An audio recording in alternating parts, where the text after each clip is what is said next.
የኢትዮጵያ ሀገራዊ ምክክር ኮሚሽን በአጠቃላይ ከ6000 በላይ ተሳታፊዎች ይሳተፉበታል የተባለውን የአማራ ክልል የአጀንዳ ማሰባሰብ የምክክር መድረክ ከነገ መጋቢት 27 2017 ዓ.ም ጀምሮ ማካሄድ ሊጀምር መሆኑን አስታውቋል። ኮሚሽኑ በባህር ዳር ከተማ ለሚያካሂደው ለዚህ መድረክ ከየትኛውም የክልሉ ታጣቂ ኃይል የተሳትፎ ምላሽ ያላገኘ ቢሆንም ከክልሉ መንግስት ግን የጸጥታ ማስተማመኛ ማግኘቱን ገልጿል።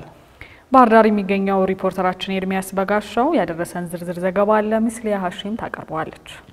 የኢትዮጵያ ሀገራዊ ምክክር ኮሚሽን እስካሁን በ10 ክልሎችና በሁለቱ ከተማ አስተዳደሮች የአጀንዳ ማሰባሰብ የምክክር መድረኮችን አካሂዶ አጠናቋል። ከቀሩት ሁለት ክልሎች አንዱ በሆነው አማራ ክልል ደግሞ ይህንኑ የአጀንዳ ማሰባሰብ የምክክር መድረክ ለማካሄድ ዝግጅት ሲያደርግ እንደነበር ሲገለጽ ቆይቷል።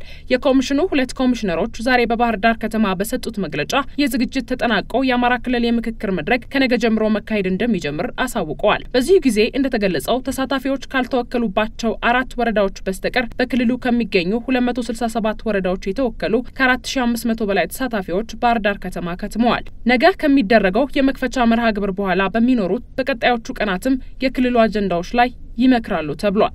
10 የማህበረሰብ ክፍሎችን የወከሉ ከ4500 በላይ የህብረተሰብ ወኪሎች በመጀመሪያዎቹ 4 ቀናት ማለት ከነገ ጀምሮ ማለት ነው በአጀንዳ ሐሳቦቻቸው ላይ ውይይት በማድረግ ክልላዊና ሀገራዊ ፋይዳ ያላቸውን አጀንዳዎች የሚያጠናቅሩ ይሆናል። በሚቀጥሉት ቀናት ደግሞ ተመራጭ የህብረተሰብ ወኪሎችን ጨምሮ ማለት እነዚህ ከወረዳ የመጡ የማህበረሰብ ክፍሎች ተወካዮች ስራቸውን ጨርሰው ሲያጠናቅቁ መጨረሻ ወኪሎቻቸውን ነው የሚመርጡት። እነዛ የተመረጡ ወኪሎች ከሌሎች ባለድርሻ አካላት በቀጣዮቹ ደግሞ ቀናት አጀንዳ የማጠናቀር ስራ ይሰራሉ ማለት ነው። የመርሃ ግብር የክልሉ የምክክር ባለድርሻ አካላት ሀገራዊ መግባባት ሊደረግባቸው ይገባል የሚሏቸውን አጀንዳዎች የሚለዩበት ወሳኝ ምዕራፍ ነው። በመሆኑም የሁሉም ባለድርሻ አካላት ንቁ ተሳትፎ በእጅጉ አስፈላጊ መሆኑን መግለጽ እወዳለሁ። በአማራ ክልል ራሱን ፋኖ ብሎ በሚጠራው ታጣቂ ቡድንና በመንግስት መካከል ጦርነት እየተካሄደ እንደሆነ ይታወቃል። ኮሚሽኑም እነዚህ ታጣቂዎች ወደ ምክክሩ ሂደት በመምጣት እንዲሳተፉ ተደጋጋሚ ጥሪዎች ሲያስተላልፍ እንደነበርም ይታወሳል።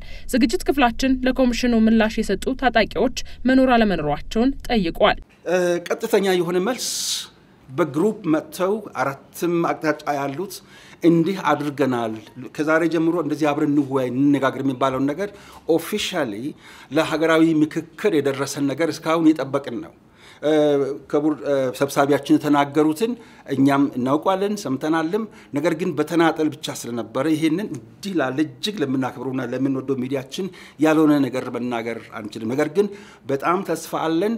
አዎንታዊ አመለካከቶችን ይዘን ነው የምንንቀሳቀሰው። ዴፊኒትሊ ቅርብ ጊዜ እናሳውቃቸው ብለን ተስፋ እናደርጋለን።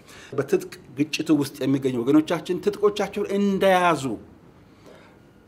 የራሳቸውን ልኡካን ብልኩልን እኛ ለመቀበል ዝግጁ መሆናችንን በየሚዲያው ነው የተናገርነው። ዛሬም በዚህ አጋጣሚ ደግሞ የከበረ የፍቅር ጥርም የእናት ሀገር ጥሪ የአባት ሀገር ጥሪ ወይም የኢትዮጵያ ወንድሞች የኢትዮጵያ ልጆች ቤተሰብ አንድ ቤተሰብ የተጣላ ስለሆነ ቤተሰብ ውስጥ ችግሮቻችን ተመካክረን መፍታት ስላለብን አሁንም የክብር ጥሪ በዚሁ አጋጣሚ ማስተላለፍ እንወዳለን። በግጭት አውድ ውስጥ የሚደረግ ምክክር መሆኑን በመጥቀስ በሂደቱ ላይ ጥያቄ የሚያነሱ አካላትም አሉ። መግለጫውን የሰጡ ኮሚሽነሮች አንጻራዊ ሰላም ያለ መሆኑን ከመጥቀሳቸው በተጨማሪ ከክልሉ የጸጥታ መዋቅር ማስተማመኛ ማግኘታቸውን ተናግረዋል። ዲስቶርትድ የሆነ ኢሜጅ ነው ያለው። ልክ ህዝባችን እንዳለቀ በጦርነት አይደለም። በአጠቃላይ እንደ ሰላም ተመራማሪም ተማሪም ሰላም ምን ጊዜም አንጻራዊ ነው። ፍጹም የሚባል ሰላም ምናልባት በእስልምናው በጃነም ወይም ደግሞ በክርስትናው በመንግስት ሰማያት ካልሆነ በስተቀር ፍጹም የሚባል ሰላም አሜሪካም ይሁን ኤዥያ አውሮፓም የትም ያለው ሰላም አንጻራዊ ነው። ስለዚህ በአማራም ክልል አንጻራዊ ሰላም አለ፣ በኢትዮጵያም አንጻራዊ ሰላም አለ። ስለዚህ አንጻራዊ ሰላም እንዳለ ከባህር ዳር ለካ የሚከናወነው እኮ እኛ እዚህ ሆነን የተለያዩ ሶሻል ሚዲያዎችን በመስማት ራሳችን አታልን እኛም ተታልናል። ስለዚህ እውነትም ሰላም አለ ብለው እንዲያውም ኢንቨስትመንታቸውን እንደገና እንዲያስቡ ነጋዴዎችም ከዚህ ወጡ ካሉ እንዲመለሱ ጥሪ ማስተላለፊያ መንገድ ነው። እኛ ጸጥታ አስከባሪዎች አይደለንም።